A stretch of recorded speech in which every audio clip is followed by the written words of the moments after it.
I'm a K-pop fan and I'm tired. I'm tired of the scandals, the fans, and overall lack of originality. I have fallen out of love with K-pop. The scandals. Dear God, the scandals.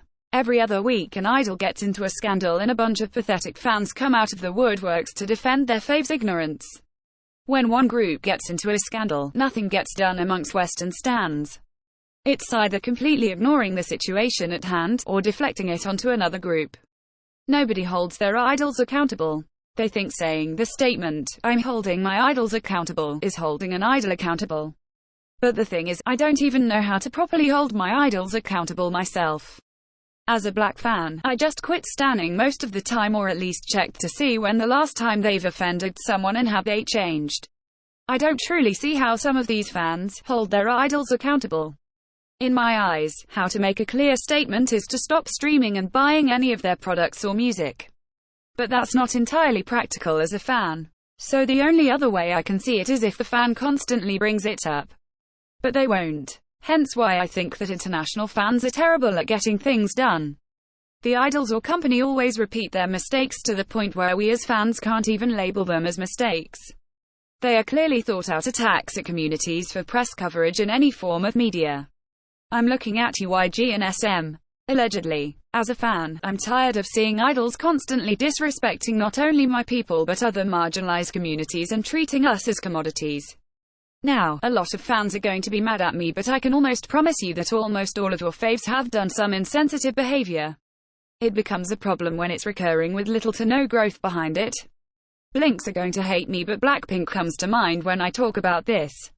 The amount of disrespectful actions and choices these girls have committed against Desies and the black community is insane. And it's constant. It seems that once the girls aren't getting as much media play or press, somehow they pull something out of their hats to hurt other communities.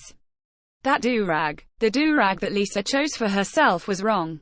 I'm not debating this, and the thing is that Lisa has done numerous insensitive things along with her other members. She is the main perpetrator of disrespecting the black community. And I find it really interesting because she's also the one that widely fits the look of racial ambiguity the most. And K-pop fans defend her as if she's not a grown woman who screwed up. As if she didn't do this to herself. Blinks blame it on the stylists, but it's conditional. When an outfit choice is deemed good, they call her and the rest of Blackpink fashion icons and fashionistas, but once it's something that they get backlash over, all of a sudden they have no control and everyone chooses things for them. When it's something wrong, the girls' originality is nowhere to be found. Suddenly they aren't the self-made fashion icons Blinks deem them to be. It's either they have no creative control or they have creative control. You can't switch in between the two. You can't have your cake and eat it too. But this goes to any fandom.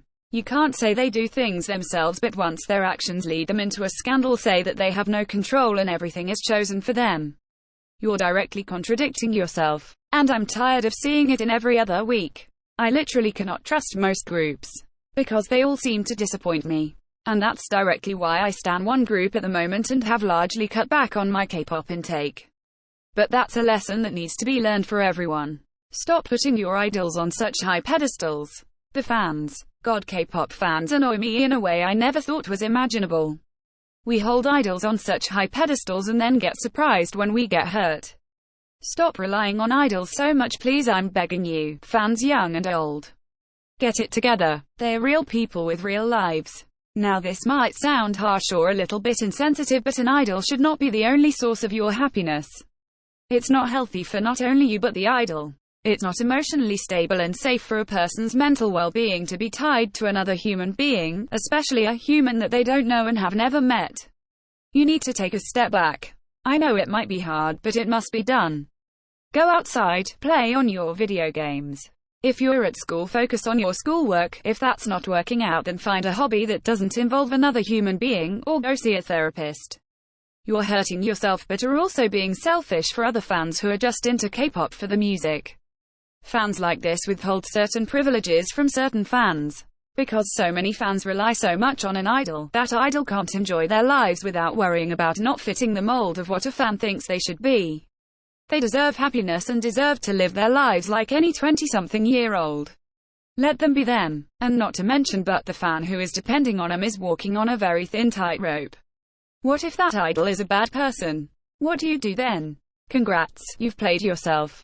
And as fans who aren't as attached are stuck in the middle, always getting the short end of the stick. No one wins. And it's exhausting. My time in the rabbit hole of K-pop has left me analyzing and realizing these problems in our community. When getting in too deep, your soul gets tired. Your soul gets tired of all the bullshit. In reality, my soul has been tired for a long time now, but the only thing that was keeping me with the K-pop community as a whole was the very reason why I joined. The music. But now it's not hitting the same as it used to. My peak in interest with K-pop was during the beginning of the pandemic. And let me tell you, it was heaven and hell all at the same time. I've listened to K-pop since 2018 due to BTS and the BBMAs and fell in love with not only BTS as a group but the whole world, but I was still rather detached in a way. I didn't fully jump full force in. I was a casual listener in every way possible. It wasn't until, like most of the world, I became unbelievably bored out of my mind during the pandemic that I actually deep dived into the genre.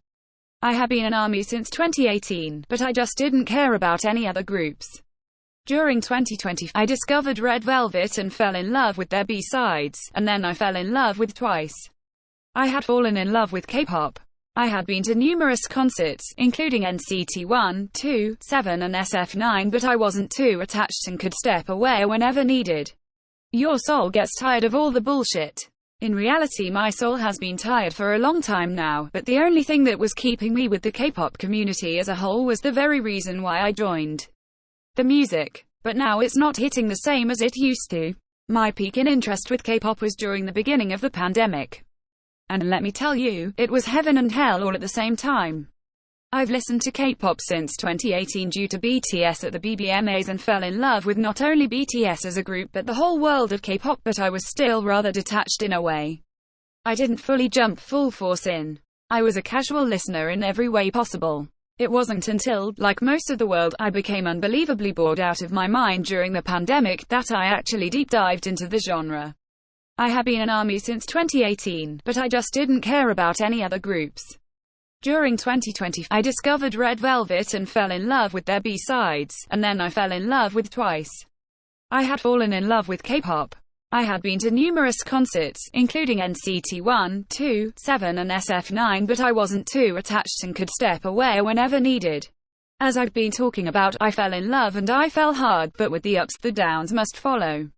As hard as I fell in love, I fell out 10 times as harder. But I cling to the music, despite literal chaos surrounding me and my peers. It lasted a while, but then tragedy struck. I realized how unbelievably repetitive K-pop songs have gotten. I know Korea is a very small country, and when waves hit, they hit everywhere, and when trends hit the music industry, they hit everywhere as well, but there was some sort of originality when I first arrived. It was starting to dwindle, but it wasn't quite there yet. I had liked boy groups, but then I realized they weren't giving me anything to work with and everyone started to blend together in my opinion, so I switched over to girl groups but still kept BTS as my ultimates. Then the overwhelming amount of girl groups doing girl crush, performative feminism got to me. So I had nowhere to go. The horrendous empty choruses and bass drops tortured me to oblivion. The constant chanting, the horrible excuses for rappers, the lack of proper vocal training even though the idol has been at the company for 10 years, got to me. Everyone sounds the same, boys and girls alike. I found myself looking back at old songs, old concepts that have been thrown away. I liked them, but I also realized that they were never coming back by the looks of it. So, that's when I realized that my time is done. I'm hanging up my coat. I'm an ARMY for life but no longer a certified K-pop stan. I'm empty.